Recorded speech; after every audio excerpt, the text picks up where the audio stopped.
اگر شما به فاطمه زهرا سلام الله علیها محبت داشته باشید، این فضیلت متعلق به شماست.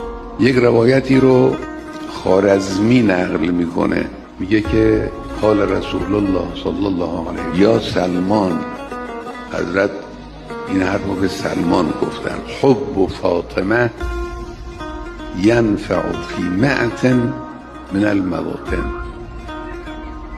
دوستی فاطمه من 100 جا به دردتون میخوره،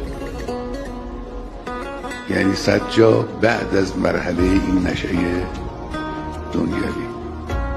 دوستی فاطمه، این 100 جایی که محبت فاطمه به دردتون میخوره، آسان ترینش مرگ است و قبر. محبت شما به فاطمه زهرا سلام الله علیها 100 جا به دردتون